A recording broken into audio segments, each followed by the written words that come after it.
Allah ya kiyaye. Abubuwan da ke ɓata azumi su kuma sun kasu kashe uku. Akwai abin da ke ɓata azumi ya wajabta rama wannan ranar. Akwai abin da ke ɓata azumi ya wajabta rama wannan ranar da kafara.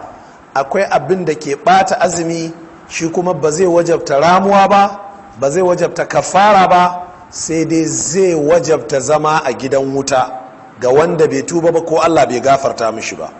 Abu na farko shine abin da ke karya azumi kuma ya wajabta a rama wannan rana guda ɗaya shine amai. Idan mutum amai ya zo mishi ba tare da ya ƙaƙaro shi ba, babu komai. Amma mutum yana azumi ya ƙaƙaro amai kuma ya yi aman, to azumin ya karye. Zai rama wannan azumi guda ɗaya, sannan zai istighfari ga Allah game da wannan ganganci da ya, kuma ba shi da damar ya ce tun da azumin ya karye bari ya ci gaba da cin abinci.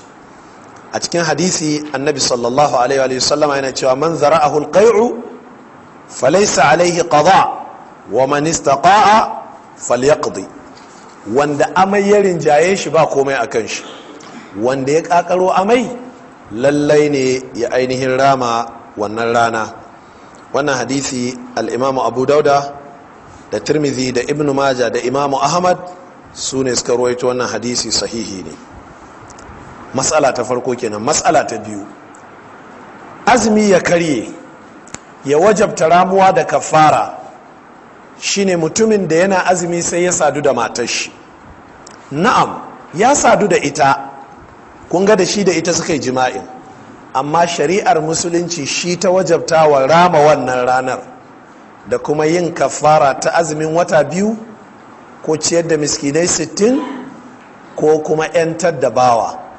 Matar fa babu komai a kanta. Wannan ita ce ingantacciyar magana. Ramuwa da kafara.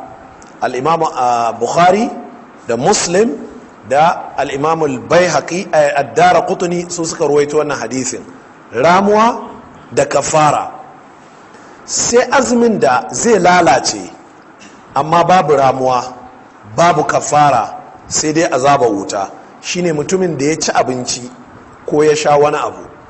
Duk mutumin da ya ci ko ya sha da gangan, azumin ya karye, babu shakka akan azumin ya karye.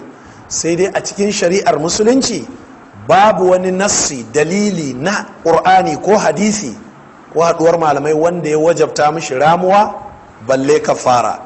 Duk maganganun da malamai suka yi kiyasa ne akan wasu kullallun nassoshi waɗanda suna koma zuwa ga waɗancan nassosi ne na jima'i. A ƙarƙashin haka abinda hadisi ya tabbatar shine azaba ta gidan wuta ga mutumin da ya ci ko ya sha da rana tsaka.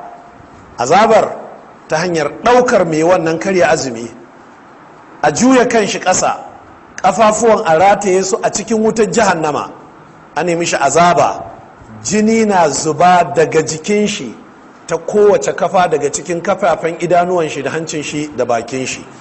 Wannan ita ce azabar masu cin abinci ko shan abin sha da rana. Amma babu ramuwa kuma babu ainihin kafara a kansu, sai dai su tuba. Allah maɗaukakin sarki ya taimake mu.